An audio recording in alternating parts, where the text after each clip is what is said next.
lights. It's okay. Okay, yeah, we'll get the lights.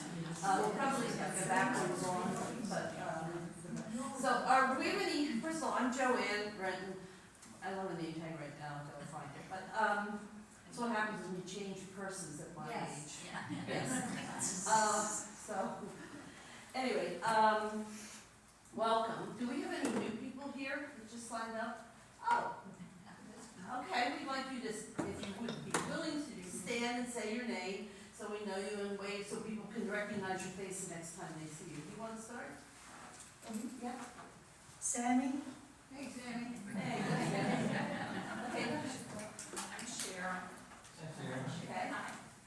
Cindy. Okay, great. Well, thank you. Welcome. There's one more. There is. I'm sorry, this is okay. I'm Elaine. okay. Great. And I'm Judy. Oh, wow.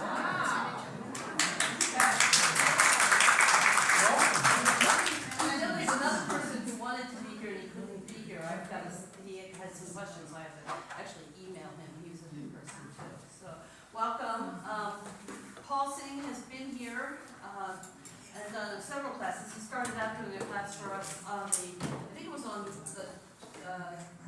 pillars of great health. Does that sound right? Yes. Yeah. And then he came back and he did one on happiness. That is not, the pillars of health came from AARP, AARP. But since then, he has come back and did one last year on happiness 101. And then he told me he had one, or he told the group he had one on finding your life purpose. And your life purpose sometimes obviously changes as you get older and the kids are out of the house and things are happening and all that kind of stuff. So he's back today to give you his thoughts and guidance on that. Other than that, he's a comedian. I don't know whether I think most people have, although we have somebody new, do know him from before. This is the first time we've met in here. We usually are in the sanctuary. So, I was going to say anyway, but, so I'm going to turn it over to him. I'm going to shut up and sit down, and I'll turn the light off first before I do that. So, is that okay, Paul, if we leave that one on so I have some light? Yeah, you can leave that on. Yeah.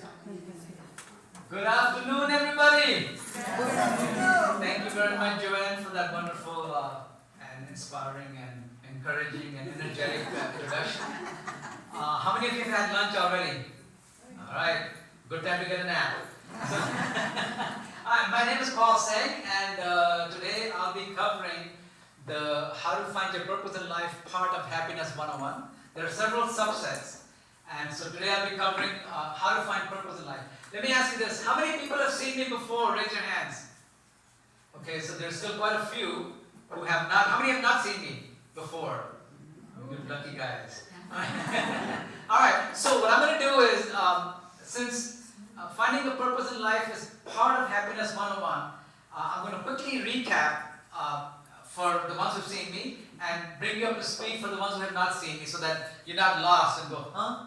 What is he talking about? All right, so I'm going to quickly recap for you guys. How many people who saw me before still remember the proper definition of happiness? Nice. All right, thank you very much. That's all for me today. All right, okay, let me start with my background. My name is Paul Singh, and I'm going to give you a little bit of my background. I retired 8 years ago. And the reason I retired was because I went to this retirement seminar and they ran the numbers for me and they said, you will make more money, you'll make $500 more if you retire than you do now because of your take-home pay will be more. So the next time my boss gave me a hard time, I said, you know what? I'm going to go ahead and make $500 more by staying home. So I retired and I love it. And when I retired, I asked myself, now that I have enough money to live a comfortable life, what's my next agenda? What do I want to do in life now? And after a lot of brain searching and soul searching, I came up with the answer that I want to make the journey, I want to make the time I have left on this planet as fulfilling, fun, and joyful as possible. Okay? And so I went out in search of, what would bring me happiness, what would bring me joy. And I started doing volunteer work for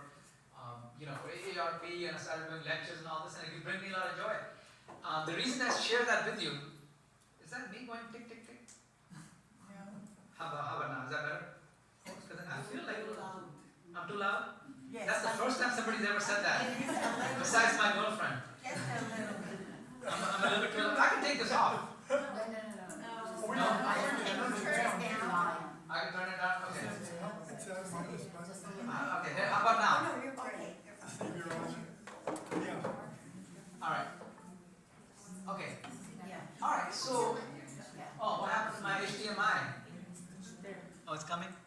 All right. Actually, this is what happened. That's what I think. There you go. Okay. So, the point I'm making is this: that I started doing the workshops, and you know, my friends and family don't understand the concept of volunteering. When I tell them I volunteer, they ask me, they go, "Oh, so you volunteer? How much does that pay?" Yes, yes. I'm like, "It pays zero, nothing." They go, "Then why you do it?" I'm like, "Oh, because it gives me peace of mind." And they go, "Peace of mind? Why not do it for the whole mind? Why just peace of mind?" They don't understand. But you know, I love seniors, and I'm a senior myself. I just turned 84. I'm kidding, I'm kidding. My sister told me, she said, anytime you want a compliment about your looks, add 20 years to your age and tell people you're 20 years older than you really are. They'll be like, "Oh my God, you know, what cream do you use, or what vitamins do you take?" No, I'm 64,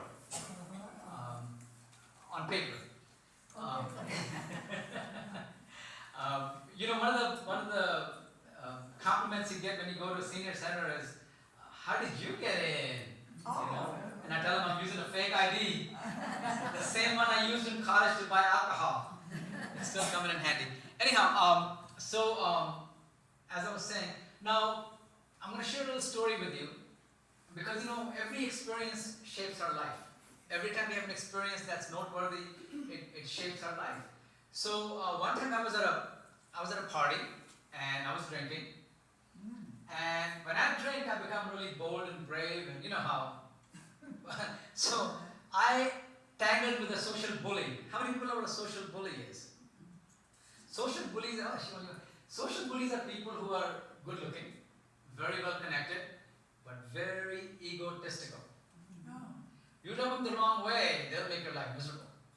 So I happened to tangle with a social bully because he was bullying socially other people, and I saw that, and I kind of like, you know, butted heads with him. But guess what? He had me sent home from the party. Kind of embarrassing. I'm a respectable man. Kind of embarrassing for me. And that day, I learned a very important lesson. That from today onwards, I'll never, ever, ever drink again. With that guy. But I wanted to have fun. I wanted to enjoy life. I wanted to have fun. So I figured out a way how I can have fun without drinking. Yes, yes, And folks, if you can have fun without drinking, you can party all the time. yes. So I party all the time, and in fact, I'm partying right now. Believe it or not. Okay, so I have some rules for my party. Okay, I had to make some rules for my party. If you're gonna party all the time, you better have some rules, right? And so my rules start with the word party, P-A-R-T-Y, and the first letter is P, which stands for participate. You're in this class, I want you to participate. You learn more by participating. I'm going to ask you questions, raise your hand, you know, let it out. You'll enjoy more, you'll learn more. And also, P also stands for praise. Praise each other. You know, like when you go to a party, you don't want to be criticizing people, you want to praise people. A stands for be affectionate and ask questions. Ask any questions that you want. I will not look down on you. I will not get mad. I might cuss in my car, but I won't say nothing to you. So ask any questions. And R stands for be respectful of time. You know, we only have an hour, right? I don't know how long we have. So let's keep your comments, questions short, sweet, to the point. Do you want me to put this in slideshow? So the slide's bigger? Oh, actually, no, I got you. You got it? Yeah. Thank you for reminding me. Actually. I was thinking about that. but Yeah. No, I just had to put it on F5. There you go. There it is. There you go. Thank you. See, somebody's paying attention. All right. So, There you go. you know, be respectful. We only have an hour, so keep your comments, questions short, sweet, to the point, so we keep moving along, and then also respond, relate, and then T stands for time. You know, we only have so much time, so respect stands for when somebody's asking a question, wait your turn. Don't talk over each other. And T stands for time. You know, like we only have so much time, so we, let's keep it going. And then Y stands for say yes if you're ready to party with me. Yes. All right, let's join the party. Okay, so I'm going to quickly recap what happiness, the definition of happiness and all that, so that people who forgot can recall, and then it'll be a recap for you guys, but it'll also be a nice bring up to speed for other people, because I don't want to just jump into it.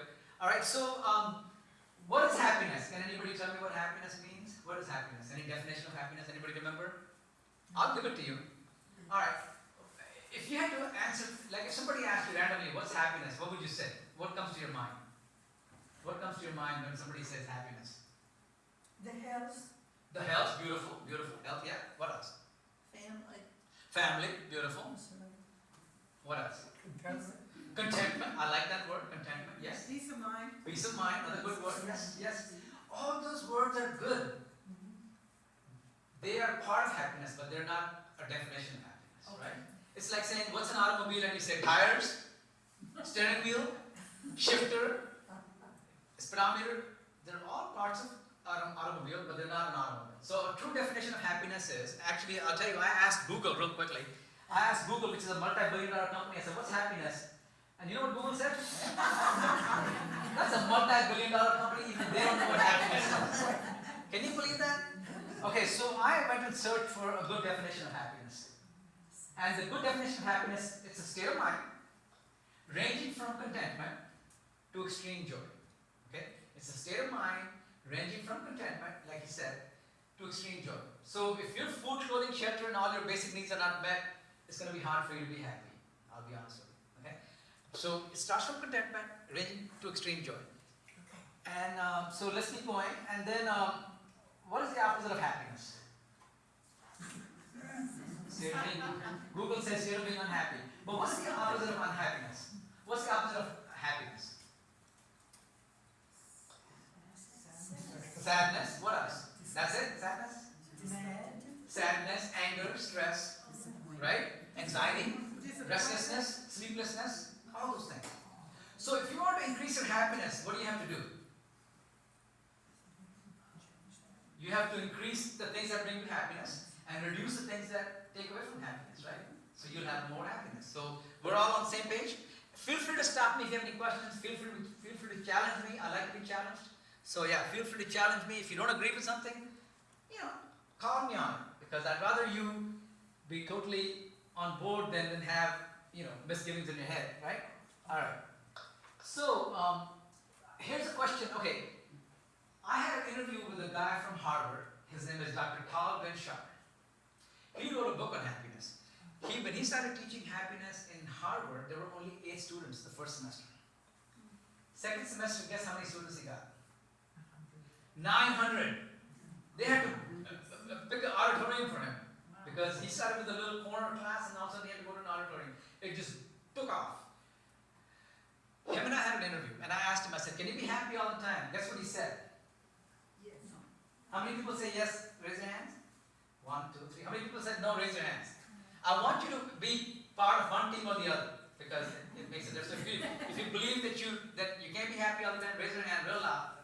Okay? You say can't be? Can? Cannot be happy all the time. Cannot. Cannot be. Okay, and can be? Okay, now the hands went up. Okay, so Tal Ben-Shahar, a Harvard professor, says you cannot be happy all the time. And I challenged him. I don't have a PhD. I challenged him.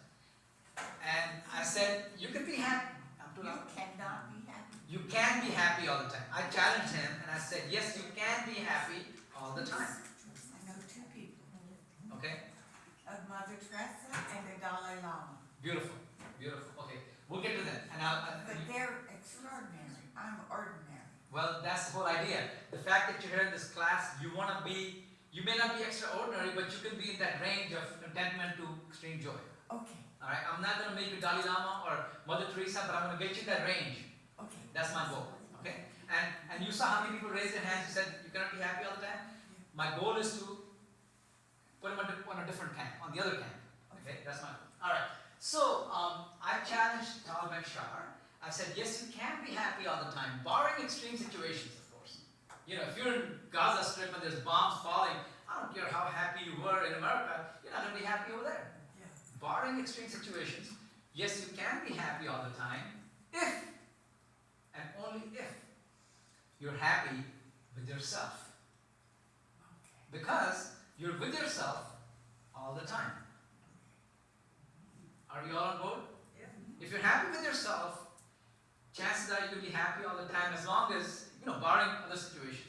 But if you're happy with yourself, you'll be happy most of the time or all the time, barring extreme situations. Now, so the question is, how do you be happy with yourself? Yes. How do you be happy with yourself? Can anybody tell me? You think Mother Teresa is happy with herself? Somehow I do. Beautiful. She is.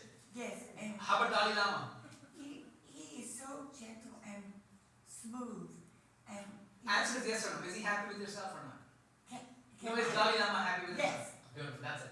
Alright, and then, okay, so how can you be happy with yourself all the time or more often than not? I asked you that question. To know yourself. Beautiful, to be awareness of yourself. And how I know this is because how many people have ever made someone else happy?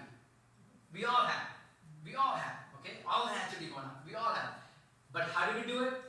By, like, when you bought somebody a particular gift that they wanted, right?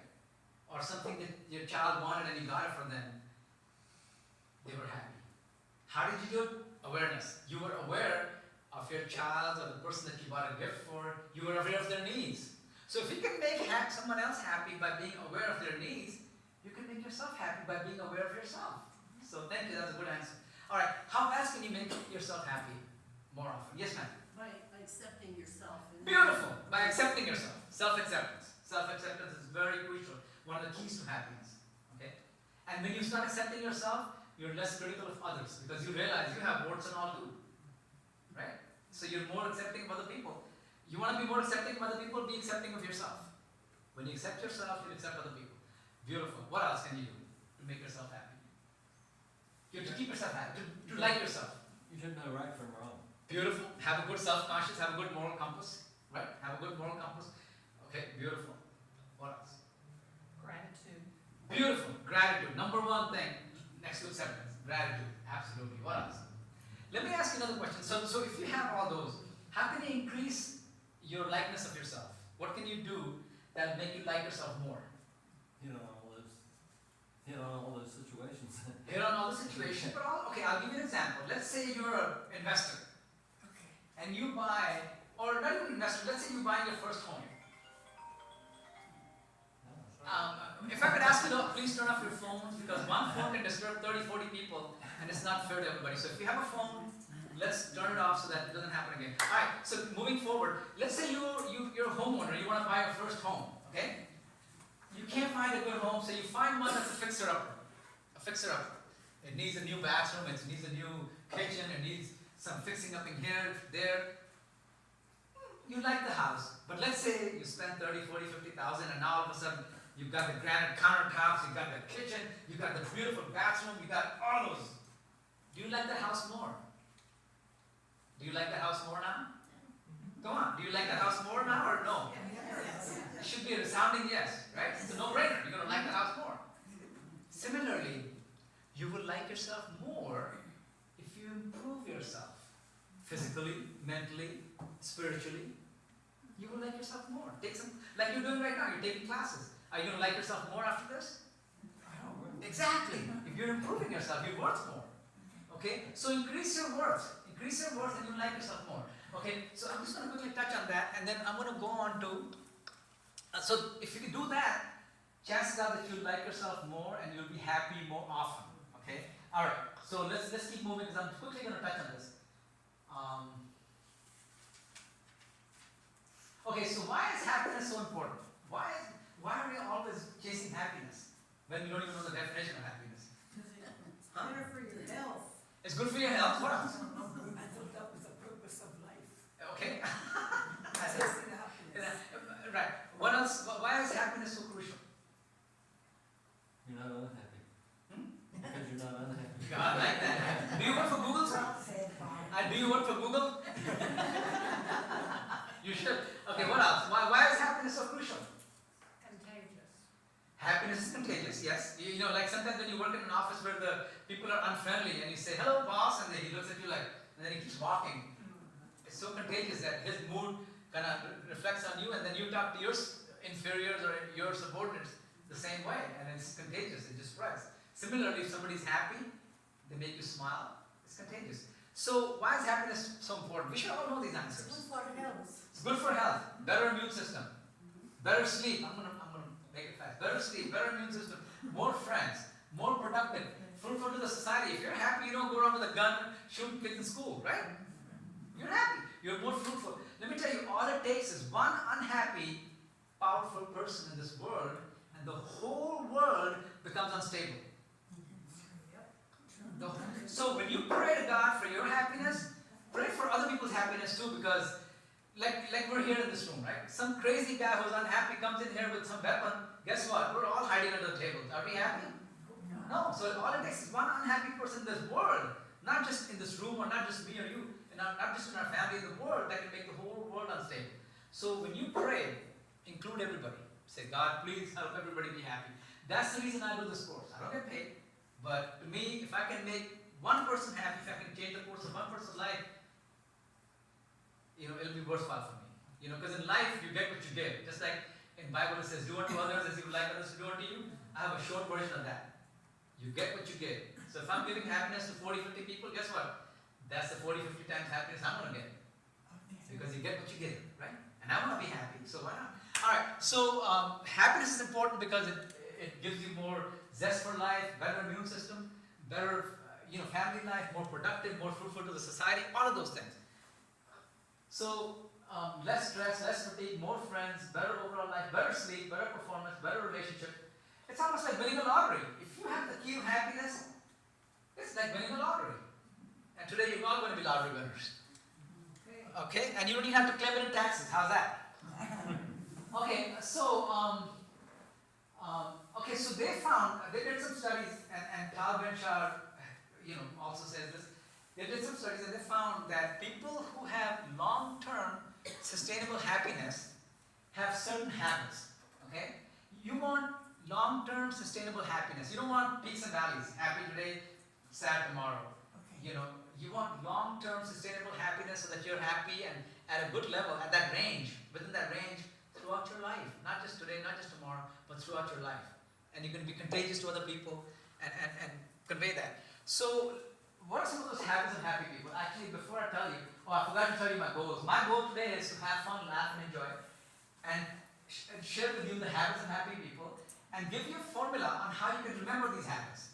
If I tell you, and then you can take all the notes you want, but you're not going to open the notes in real life. You never do. You have tons of notes that you never open. I'm going to give you a solid formula that will stay with you for the rest of your life. And then I'm going to teach you how to turn that formula into a lifestyle so that you don't have to think about it. It just becomes your nature. Okay? It just becomes your nature. So that's my goal today.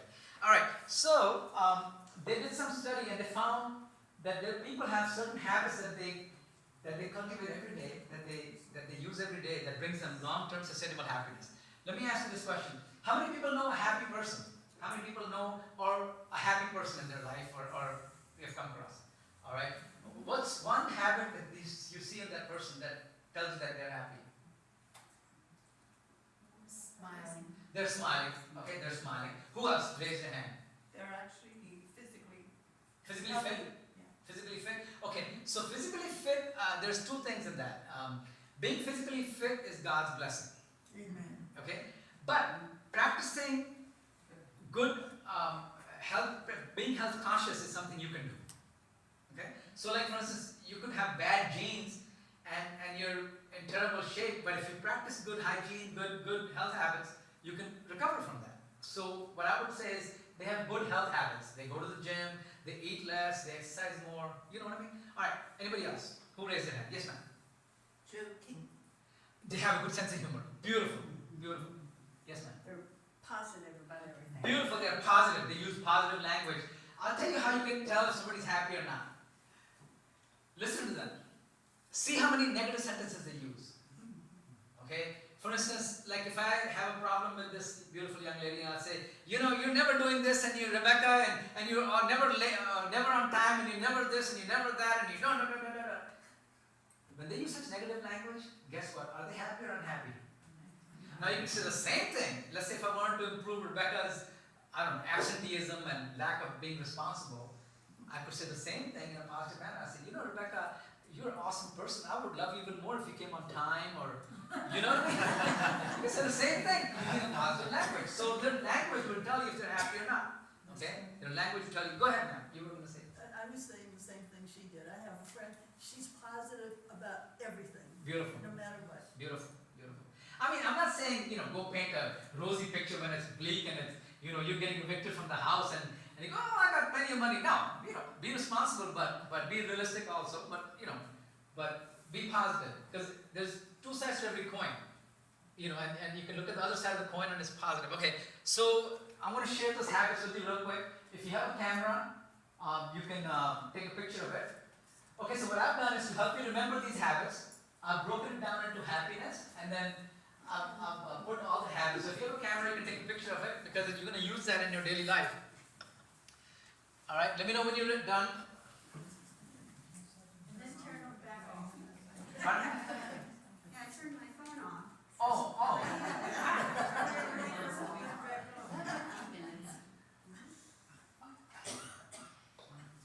All right. How are we doing? So I'm going to quickly go over these, okay? So with H is being health conscious, honest. Okay? Why is being honest so good for your happiness? Why is being honest so good for your happiness? Anybody? You don't have to worry about being caught in a lie. Exactly. Beautiful. Being humble. Why is that so crucial? Why is being humble so crucial in happiness? You lift up others. You lift up others and your ego is not inflated, so people don't have to kiss up to you for you to be happy. You know, even if somebody looks down on you or says something back to you, you just keep going because you're humble. Sense of humor, being helpful. How is being helpful good for your happiness? It gets you beyond yourself. It gets you beyond yourself. When you help somebody, you're making their life better, hopefully.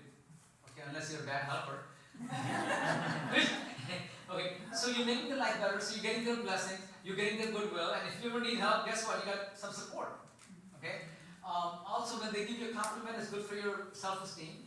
Okay? And anything that raises your self-esteem is going to give you happiness. Okay? Same thing with being assertive, adaptable, very crucial, accepting and accommodating, peaceful, philanthropic, purposeful, that's what we're going to talk about today, pleasant and playful. Okay? All those things are habits that will give you more happiness. Okay? Phone manners. Why is phone manners so crucial these days for your happiness? Everybody's on the phone. Everybody's on the phone. I'll tell you why. There's so many ways that not having good phone manners will get you in trouble so fast. Let's say you don't have good phone manners and you're texting while driving. How long will you stay happy? Exactly. Till you hit somebody else who's on the phone too. And next thing you know, you got a problem. All right. Happy people know how to prioritize. Very crucial. Personable. Happy people know how to turn your problems into a gift. How many people know how to turn your problems into a gift? I shared that formula last time. Very crucial formula. You remember that formula? How to turn your problems into a gift? How to turn a problem into a gift. When my office person came and said, I made a mistake. So I said, oh, you did? Then you learned something without paying Beautiful. What she's saying is that, learn from your mistakes and you turn it into a problem to gift, which is true. That's part of it, but I have a formula. It's a very specific formula. I'm going to share that with you real quick in 2 minutes, and then I'm going to go on to. Okay, so being in the moment, interested, independent. How do you become more interesting? How does one become more interesting? Being more interested. Being more interested, beautiful. Oh, great. Okay, happy people are nature lovers. They're non-judgmental. They're nurturing. They're empathetic, energetic, encouraging, emotional IQ. They're smart. They're sincere. Stable, social, supportive, sleep hygiene. Sleep hygiene is also very crucial for happiness, by the way. If you don't sleep good, guess what? You know those people who go postal?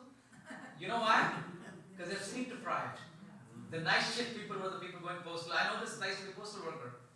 Okay, I'll share that story with you one day. Not a good story, but I'll share that with you. Okay, so now that we know what those habits are, I'm going to quickly give you a little test. Okay, so starting with H, what are some of the habits of happy people? Starting with H. Honest. Helpful, honest, Humble. humble. Anybody else? Helpful, beautiful. She got them all four. Okay, what about A?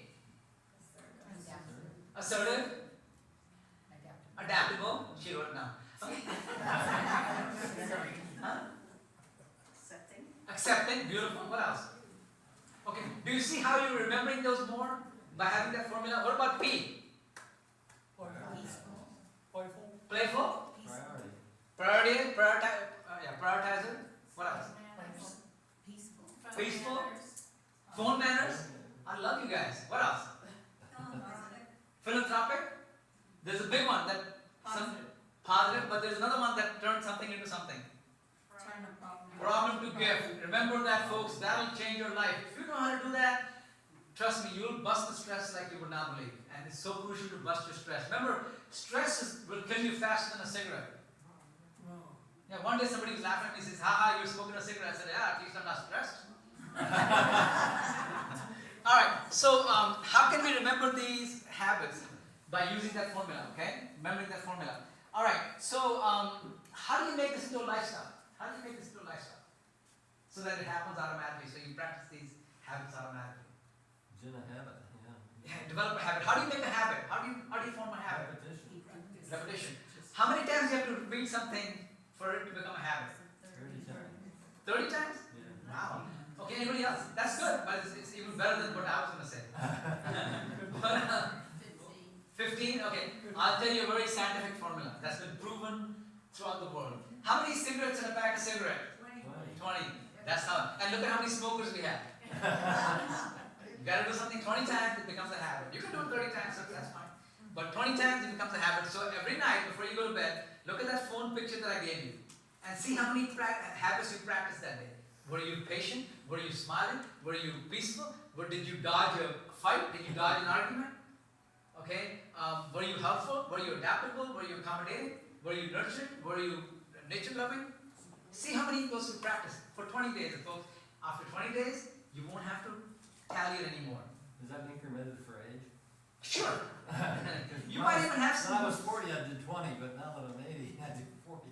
Right, there you go, there you go. All right, so then I'm going to quickly recap.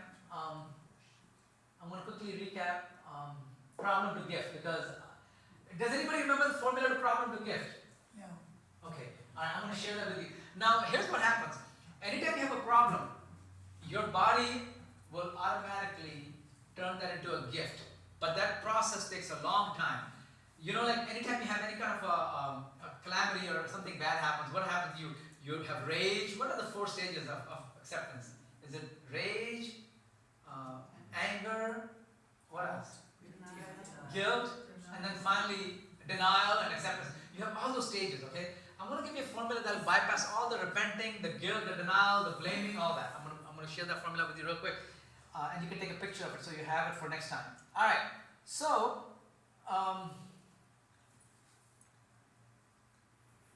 okay, stress is caused by problems. You know, when we have problems that we can't fix, we get stressed, right? Okay. So, how can we turn those problems into a gift? And how can we remember those problems in crisis? Okay. So the formula is very simple. It's called GIFT. G-I-F-T. Please take a picture of it. This will save your life. This will make your life so much easier. G stands for gratitude. Is anybody here suffering from any kind of a problem that's so gut-wrenching that they're robbing their sleep? Anybody? Okay, go ahead. Tell me your background. Oh, I'm having a hard time being a widow. You're having a hard time. You miss your husband. Very much. Beautiful. I mean, not beautiful in the sense that it's a good problem to have. It's a good problem. It's a good. You loved your husband. You must have had a great marriage. Yes. Okay. So let's use this formula to help you overcome. Okay. Okay. All right. So let's start with G. G stands for gratitude. So how long were you married for? 25 years. How many?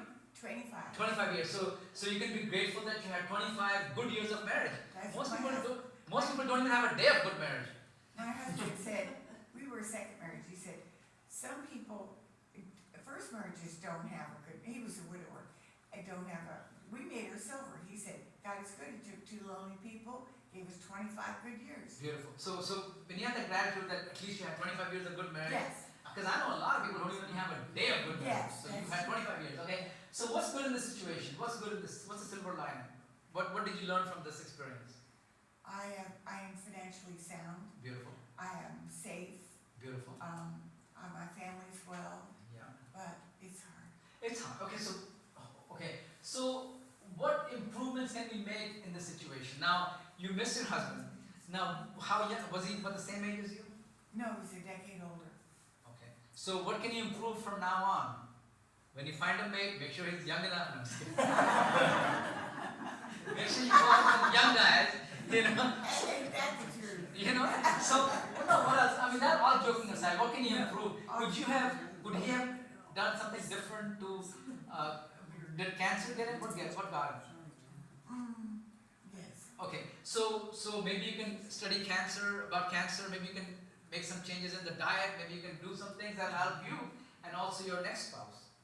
Okay, I'm just saying if you do find somebody, If I wanted something. if you want it, I'm just saying. But you will learn something from that experience, right?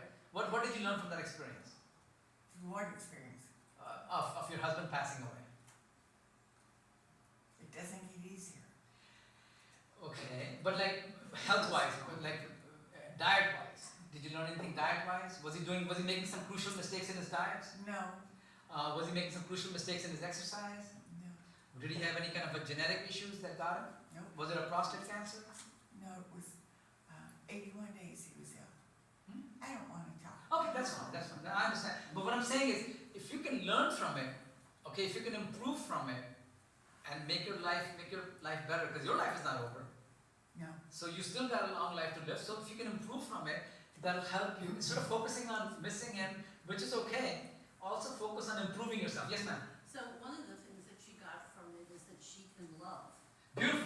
So, Yeah. now you can look for other ways to express love and love other people. It Exactly. doesn't have to be a husband. Right, exactly. Love is universal. It doesn't have to be your husband. Okay, so also you can learn to be in the moment. When you know how to meditate and learn to be in the moment, you're not thinking about the past. So that will give you some relief. Okay? Also fast. Get all the facts about how to be happy, what you're doing right now, how to recover from loss of debt, and find people who can help you. There's certain organizations, certain people that can help you. Mhm. And then once you get that help, you be the guiding light for other people. Okay? And then finally, T stands for time heals. Okay? And teach others. The best way to learn is to teach others. The point I'm making is, if you follow this, and anybody who else who has a problem, if you follow this enough, you will be able to ease the pain. I'm not saying you'll totally eradicate it, but you'll ease the pain. And that's your goal, right? To ease the pain. And eventually it'll become a gift. Eventually it'll become a gift. Alright? Go ahead. You need to get out of the picture. Sorry. I should leave the room. Alright. We're good? Okay, so now I'm going to go back to, now that we're all caught up, I'm going to go back to finding purpose in life. Okay, I got it. Alright. Finding your purpose. Okay, so why is it important for us to know our purpose in life? Can anybody tell me? Why is it very crucial for us to know our purpose in life? Sense of fulfillment. Sense of fulfillment, beautiful. What else? A reason to get up in the morning. A reason to get up in the morning, beautiful. Yes. No wonder I had a hard time getting up today. Set a goal. Set a goal. Set a goal, beautiful. What else? Okay, I'm gonna give you an example. Let's say you're looking at a jumbo jet 747. Okay. Does that have a purpose?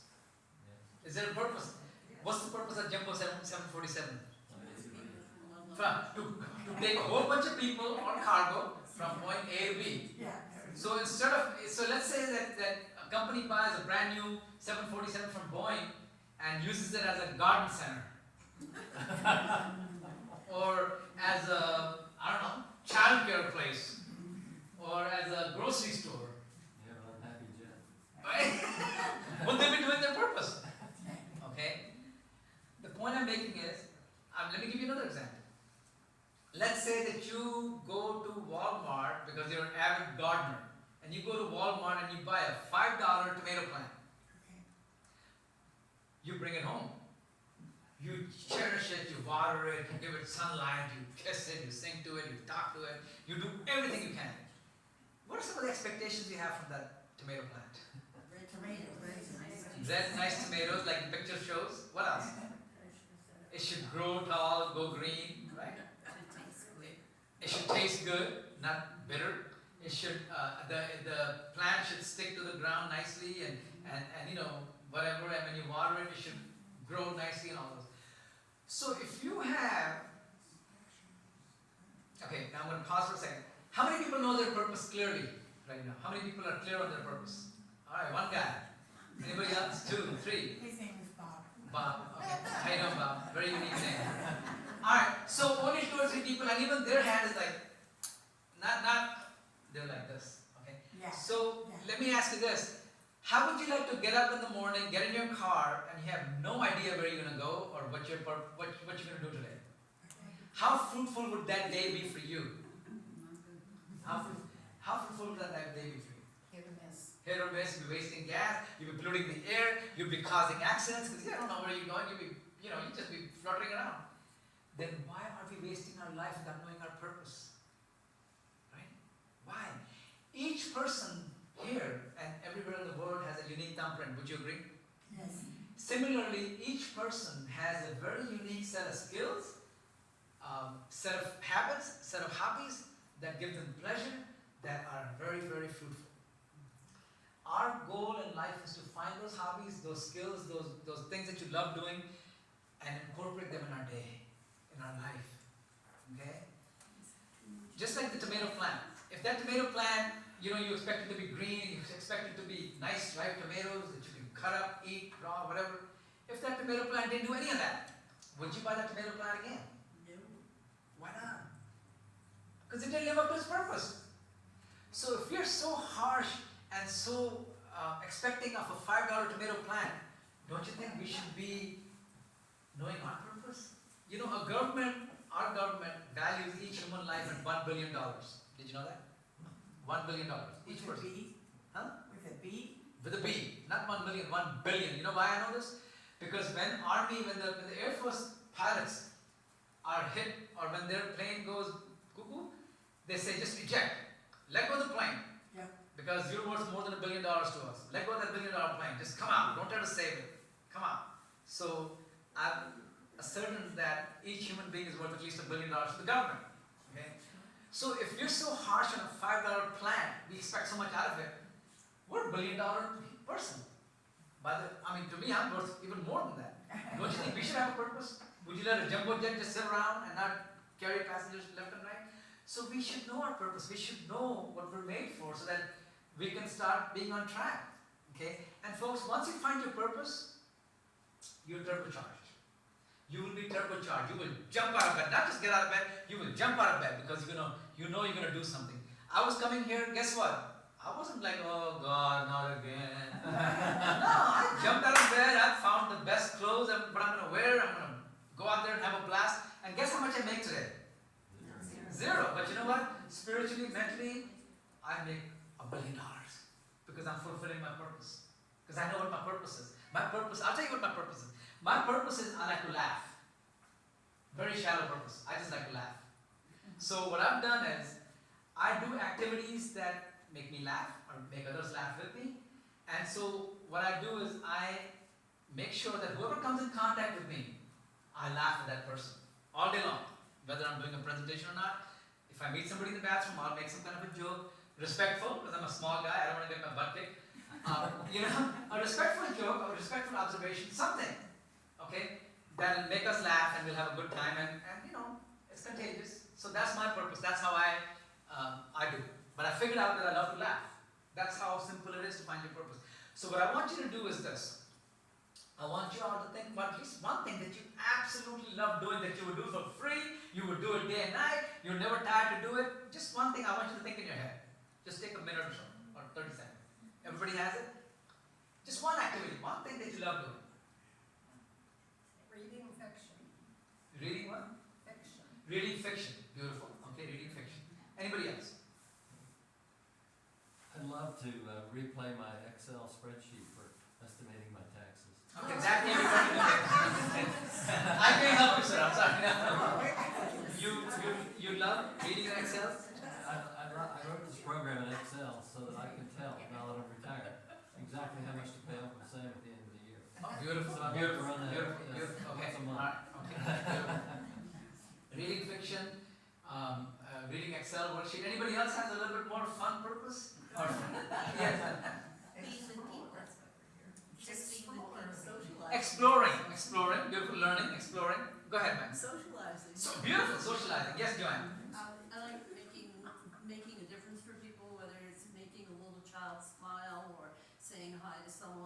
Beautiful. You know, that. And hence she organizes these classes and sends me emails to make sure that I'm coming and what I'm wearing. No, I'm just kidding. Beautiful. Okay, so, yes, ma'am. I just want to observe that the inanimate plane that you used is not human, and the tomato plant is not human, and now that we're hearing human purpose, we're hearing the diversity.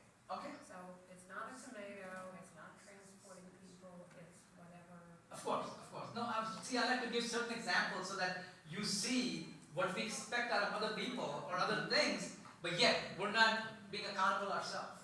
Okay? So now I'm going to take all of those things that people said, for instance, reading fiction. So you like reading fiction. What does it do for you? What is what? What does reading fiction do for you? It gives me perspective. It gives a perspective. It takes your mind off. I'm sure it does a lot of other things too. I'm not saying it takes my mind off. No, it takes your mind off from other problems, other things. Are you still thinking about your other problems when you're reading fiction? Depends on the book. Then you're not absorbing. The point I'm making is, okay, so here's the simple way to find your purpose. If you love doing something so much and it gives you so much pleasure that it takes away from the rest of the world, you're just immersed in that. That's something that can be a purpose.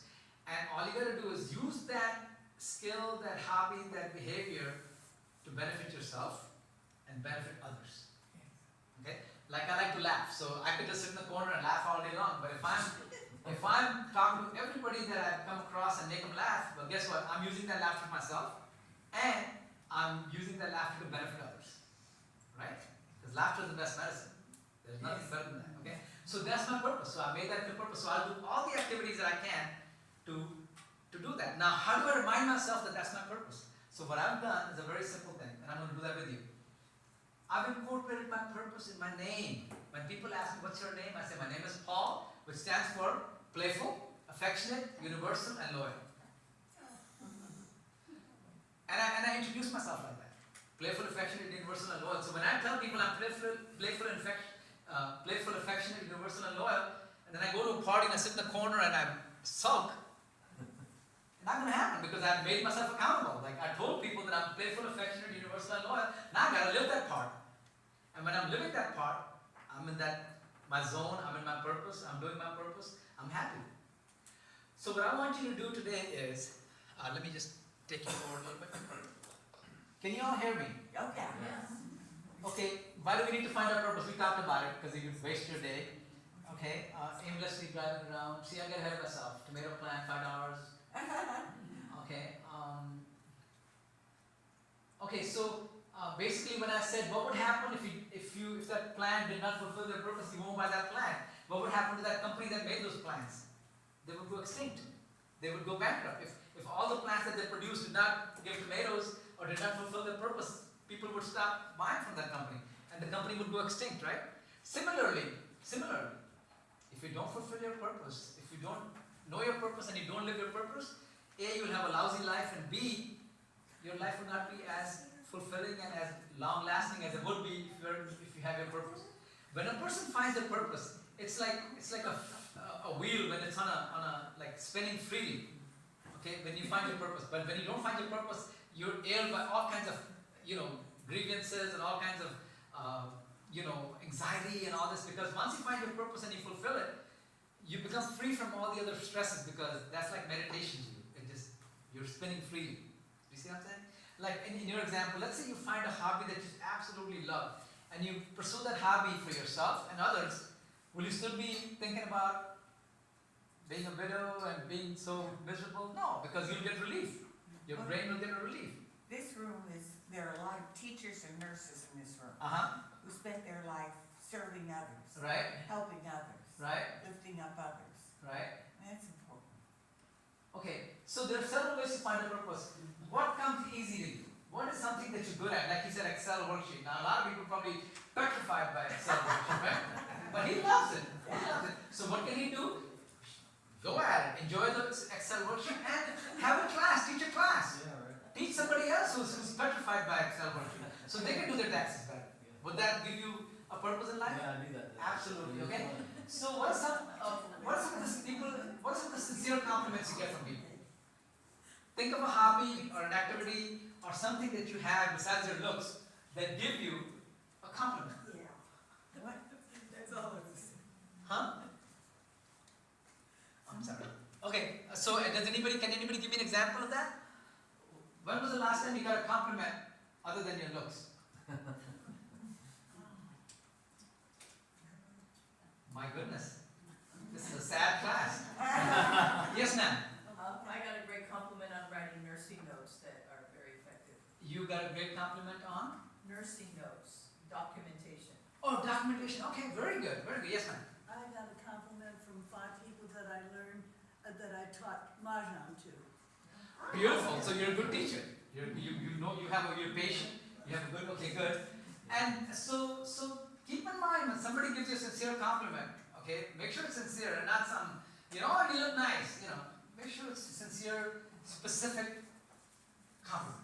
Okay, make a note of it because that could be something that could become your purpose. And are we only supposed to have one purpose, or you can have many purposes? Many. Just like a tomato plant, you can have many purposes. You can be a good Excel teacher. You can be a good coach. You can be a good motivational speaker. It could be anything, right? Okay. And also, what do you enjoy doing the most? Okay. Make a note of it. What do you enjoy doing the most? What do you never get tired of doing? Okay. What do you love doing so much that you don't even care about compensation? I'll give you an example. I love tinkering with things. I'm a very mechanical person. A friend of mine called me up. He says, "Hey man, I want you to help me out." I'm like, "Okay." He says, "I'm installing chairlifts in senior homes." You know what chairlift is? You sit like this and go. Oh, okay. I said, "Dude, I would love that." And sure enough, he takes me. Now I install chairlifts as a fun hobby. Okay, I love doing it because I'm a mechanical guy. And secondly, can this become a purpose? Absolutely. Look at how many seniors I know who are abandoning their home and going into some lousy nursing homes because their home is not accessible. Their upstairs bedrooms are not accessible. Well, guess what? Now I can make them accessible. So does that contribute to my purpose? Absolutely. Absolutely. All day long. So find out what you enjoy doing. Find out what you never get tired of doing. I never get tired of laughing. What would you do if you did not, even if you did not get paid? So I want you all to think of 1 or 2 activities, specific activities that you love doing that fulfill this criteria. Each one of you should have that. Each one of you. Yes, ma'am.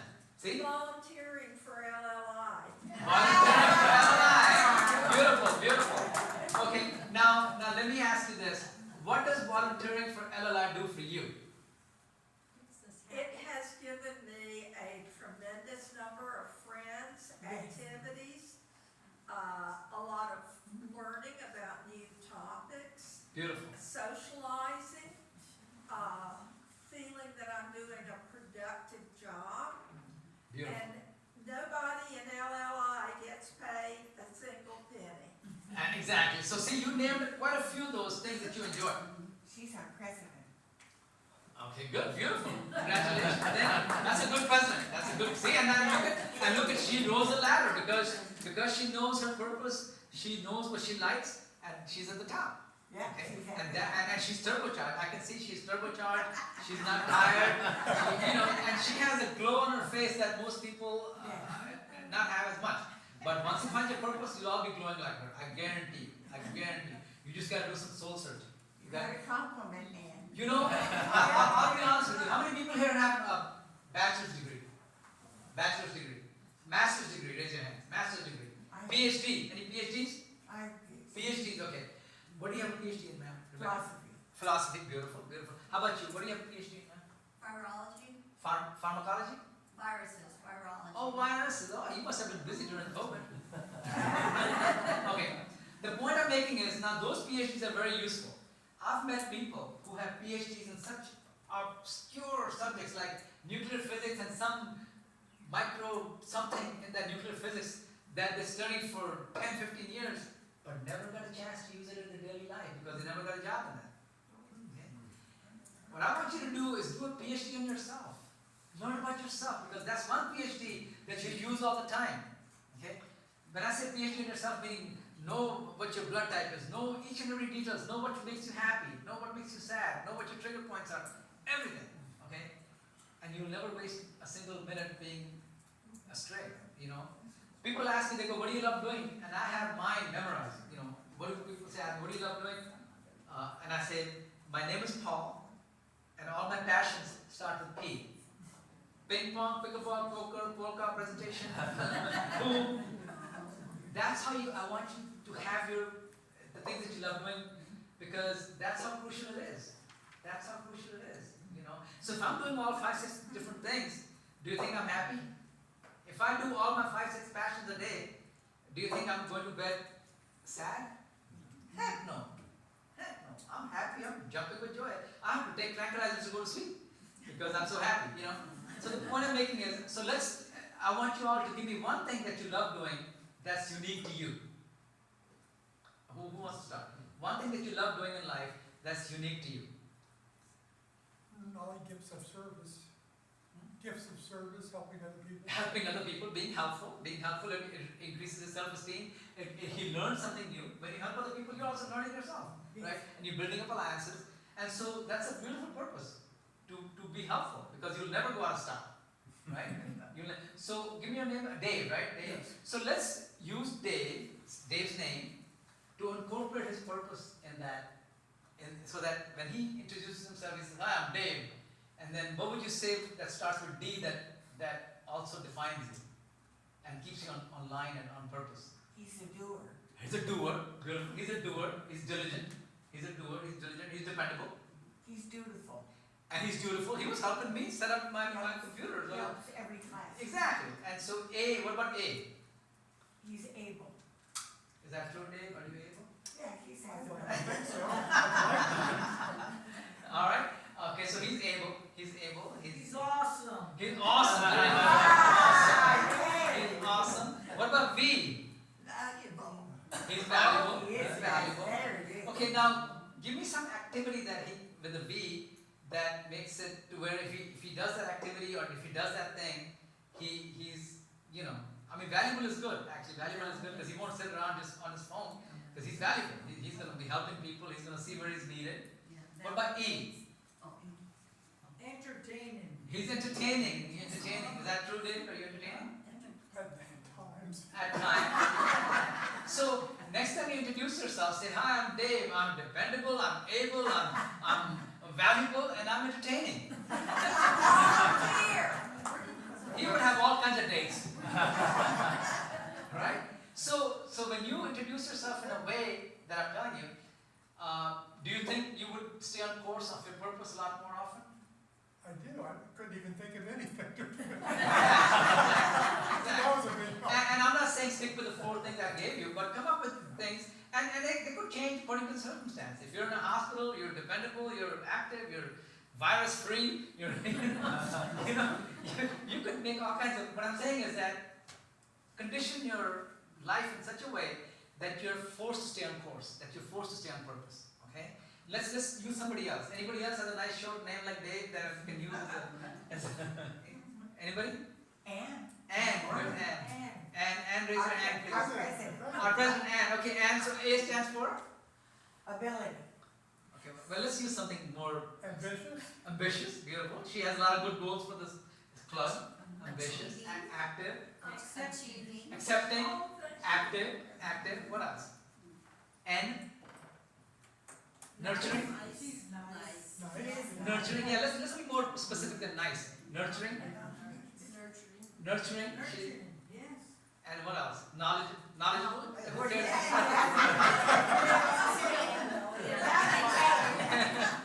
She's knowledgeable with the N. No nonsense. Okay. So when you introduce yourself, use that. Use that. Can anybody else help you? He said something. No nonsense. Bob, huh? Yeah, Ann's no nonsense. And it's no nonsense. She gets it She doesn't take crap from She's a anybody. teacher. No, she gets it done. She gets it done. No nonsense. Gets it done. Okay. Yeah. Not Alright, negative. I tell you what, I'm going to challenge you guys to help Bob out because he has the Excel worksheet. Yeah. Fetish. I'm going to call it a fetish. I always get stumped on that. So Bob, let's work on yours. Oh, okay. Let's go with Robert. Okay. R. R stands for what? What would R define you as? Responsible. Responsible. responsible. What else? O. Reliable. No, O. Oh. Office, Yeah. Office, yeah, office official, office. Outstanding. Outstanding, there you go, outstanding, yeah, outstanding. What about B? Oh, boy, that's the. Right. Brave. Right. Also, no, I want it to be to where he can use his Excel worksheet in that scenario. Right. Bright? Oh, bright. He looks bright. I can see him with the lights off. Yeah. Okay, so what I'm saying is you can introduce yourself like that. You can say, hi, I'm Robert, or I'm Bob, I'm reliable, I'm office. I might need a note card. No, yeah, I'm Paul, I'm, I'm Robert. Anybody else? Anybody else? Because you all need to have this in your name or some kind of a reminder that reminds you of your purpose, so that you're not, because you might come to this class and 2 days later you forget all about it, Yeah. and now you're lonely and sad and depressed again. But if you remember your name and introduce it with gusto and confidence, you will not stray. I guarantee you. You got to do it 20 times and it becomes natural. Give me something that begins with a T. T, okay. T, tremendous. No. Whose name are we working on? Mine. Okay, give me your hobby or something you love or that comes to you easy. I know, but T isn't, I got K, not A. Technical. Technical, okay. Yeah, technical, tedious, delicate.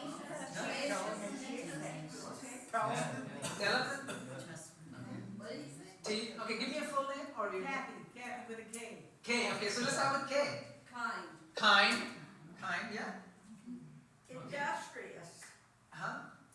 No, K for curious. Still doing K. It's moving on to I. Oh, I, okay, I could be industrious. I could be innovative. Hey, Kathy, are you? I'm sorry? What about A? Okay, She's active. active, beautiful, she's active. Accepting. Accepting, yes, accepting. When you introduce yourself as I'm kind and I'm accepting, you would totally change the vibe of the room. I'm not kidding you. You could go into a room that's sarcastic and competitive and unhappy people, and you walk in with Kathy saying, I'm kind, I'm active, I'm tedious, or I'm, whatever. She's technical. Technical, Terrific. and I'm humorous, and I'm youthful. You will totally change the vibe of the room. I was gonna say useful. Yes. If you really, I'm young. Hold on. if you really, really did that, walk in and start talking about what you have or do, or, wouldn't that be kind of nerdy or? It would be. No, but see, here's how you do it. Weird. Okay, so everybody's asking, if everybody's introducing themselves, this is how I usually say it. Like, let's say I come across somebody whose name is Bob. So I say, hi, I'm Bob. I'm like, oh, very unique name, Bob. How am I supposed to remember you? And then they go, I don't know, Bob. Then I say, my name is Paul, another unique name, but that's how you can remember me. I'm playful, affectionate, universal, and loyal. So do you have anything for yourself, Bob? Only that's spelled backwards the same way. Yeah, it's reversible. Most people talk to it, yeah. Okay, so there's ways to break the ice Tomorrow at game day. without being nerdy. Like I go to the senior center every day, and whichever table I sit on, people are usually quiet. They're ignoring each other or whatever. So when I sit down, I'll introduce myself. I'll say, hi, I'm Paul. What's your name? Blah blah blah.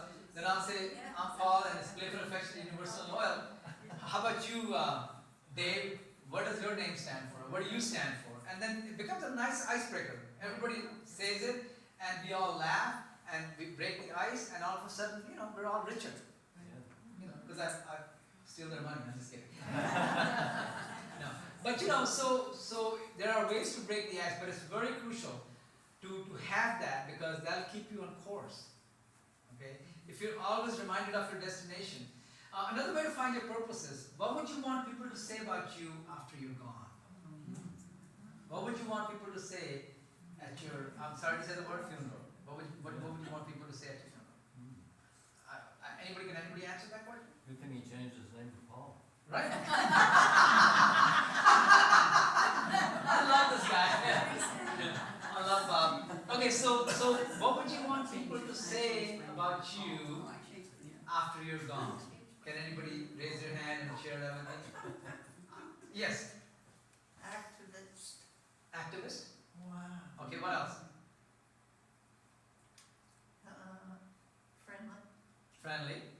What's your name again, ma'am? Pat. Pat. There you go. See, now we're talking. Pat. Okay. Easy name.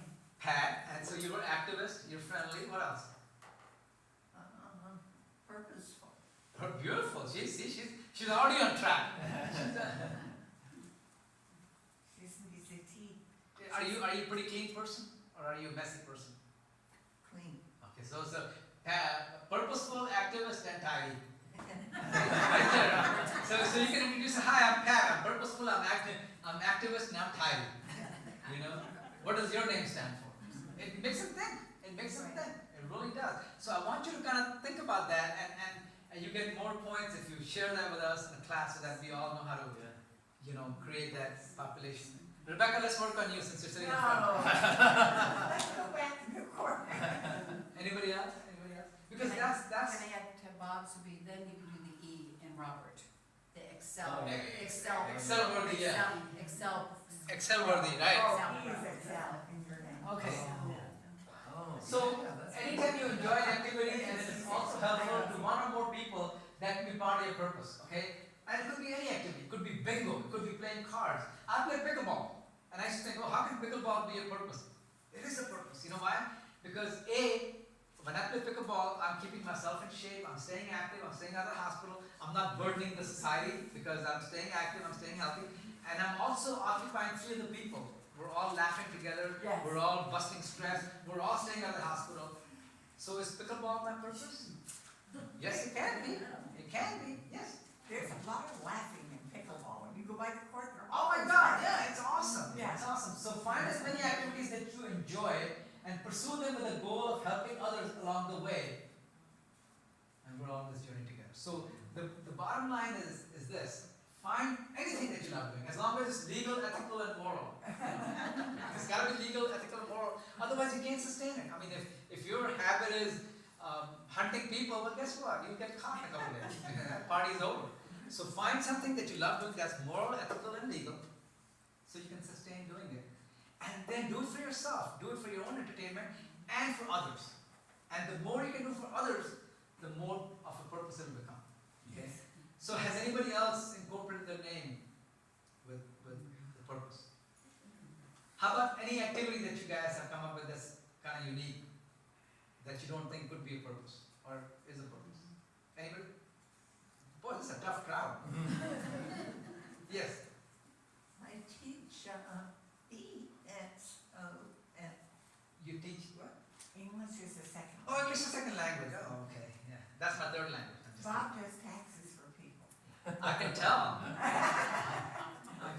Are you, how, let me ask you this, Bob. Yeah. This is tax season. How come you have time to come here and I got it in, ready to mail it. Oh. Since I owe, I'm waiting a while. oh, really? I've already mailed mine and Yeah. got my refund. Because to me, one of the keys to happiness is being proactive. So as soon as I get my paperwork, I get on the TurboTax and I do my taxes so that I have more carefree time. Yes. Yeah. So when you introduce yourself at a party and say, I'm Bob, I used to be when I was in sales school, the rumor came up that you introduce yourself by your name and then you say, how do you like me so far? Say, Which would be that's a good compliment. So then you could say your stuff, I'm Paul. Playful affection. How do you like me so far? that's kind of weird. Right, that would be weird. It's a joke. Right. Oh, it's supposed to be a joke? Yes. Oh. How about you, ma'am? You seem like you have a zest for life. What's something you enjoy doing? I'm here because I can't find a purpose. Right. See, to find your purpose, you should know what you love doing. What do you absolutely love doing? Cooking? Knitting and Knitting, there you go. researching investment. Researching good investments. Good. And Excel. And Excel. There you go. Okay. And what's your name? June.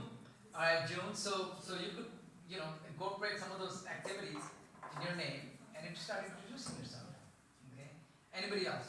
Anybody else found an activity that they absolutely love doing? Eating? Eating? Keeping bees. Oh, keeping bees. Beekeeping. There you go. That's a really good. Yeah, you had me stung over there with that bee. So you're playing with honey.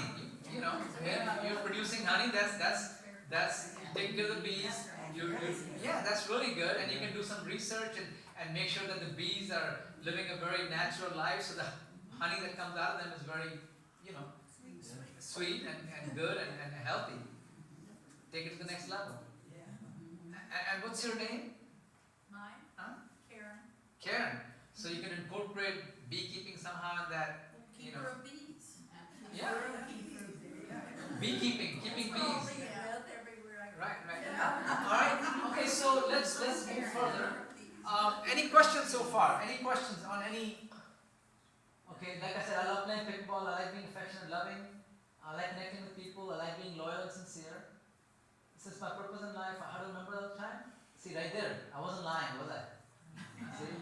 See, I like to learn, be loyal, learn, and laugh, and I'm doing all those by doing this workshop because I'm learning from you. I learn from you. I'll give you an example how crucial this is. I was asking people, what their purpose in life is or what they enjoy doing the most, and so somebody said music, somebody said eating, somebody said talking.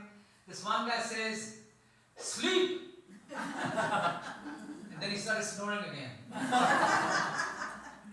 So can sleep be a purpose? Yes. I think so. Because if you know how to sleep good, not only can you sleep good yourself, and if you see your friend who's insomniac, you can help him out too. See? And so you can give him some techniques, right? Stop watching TV or stop being on the phone, and then help them sleep. See? Anything that you enjoy doing that you can benefit yourself and benefit others can be a purpose. You just have to find it. And the more purposes you find in life, the happier your life will be, the happier you will be in retired life. Because having more passions in retired life is equal to more happiness. All right. Any questions? Pick my theories apart. Challenge me, please. Okay. So, what is your purpose? What is the purpose?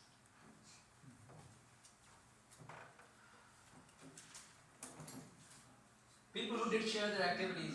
Do you think you can read to other people fiction to? Like maybe in a library, you could volunteer and read to people who share some knowledge with them. You think that would be helpful?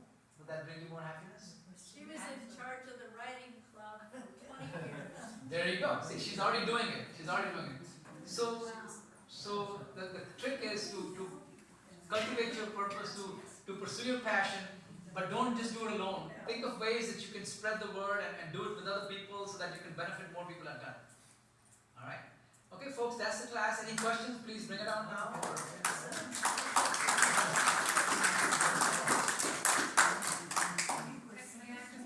Yes. What engaged me again was when you turned it to us, because I tried to imagine coming into an unknown group, a table that's quiet, and I'm married, I'm magnanimous, honorable, whatever. That's ego. I feel like Okay. my purpose is to know it and to live it, but not to flaunt it. Right. But if you call yourself adorable, yes, you're flaunting it. But if you say, I'm accepting. No, here's what I want to say. Okay. If I could finish. Okay, is when you engaged me was when you turned it to us. And when you sat down at that table, I think the best way is, hi, I'm Mary, tell me about yourself, Right. right? You were doing that in your examples, and that's where I engaged. Otherwise, it's a performance, it's a technique, it's a formula, it's an orthodoxy, and I'm not sure that's the human way to connect. Right. So I loved the ending here as you engaged us. I want to thank Well, you. see, here's the thing. It's more of a reminder for yourself. You don't have to say it out loud, but also saying you're adorable is egotistical. I agree. But if you say I'm accepting, I'm helpful, I'm assisting, things that benefit others. If you use those. Still talking about yourself? Yes, you or are. you're asking about No, that? yes, you are. But in a way that keeps you on track. Okay? In a way that reminds you of your purpose. Okay? Because the minute I say I'm playful, affectionate, universal, and loyal, what's your name and what does Dave stand for, or what does such and such stand for? See, I'm not keeping the whole focus on me for 20 minutes. I'm quickly sharing my purpose, and then moving on to the other people, so that they also realize that this helps. You see what I'm saying? That's what I'm hustling. But like, you know how like if you go, I'm magnificent, I'm this, that doesn't do anything for anybody else, right? So you gotta do it to where, like, what's in it for them? You gotta keep that in mind, what's in it for them? You know, what do they get out of this? If you keep that in mind, then it won't sound so egotistic, then it won't sound so vain, because now you're putting it out there that you're this kind of person, and you can be helpful in this way. Does that make sense? Anybody else? That was a good question, by the way. Anybody else? I'm not turning the other light on just because I don't want to blind you. I think we've got enough, but, so, thank you very much. And actually, we're gonna make a liar out of you, you get paid. You don't get that, you don't get that. It's a $25 gift card to Barnes and Noble. Thank you, thank you. So, good luck finding it. I know. They took ours away from us, so we're gonna get it back. Thank you. Thank you.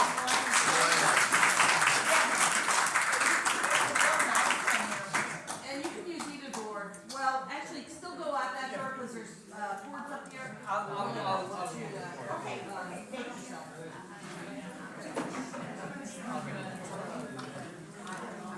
Good job, Paul, thank you.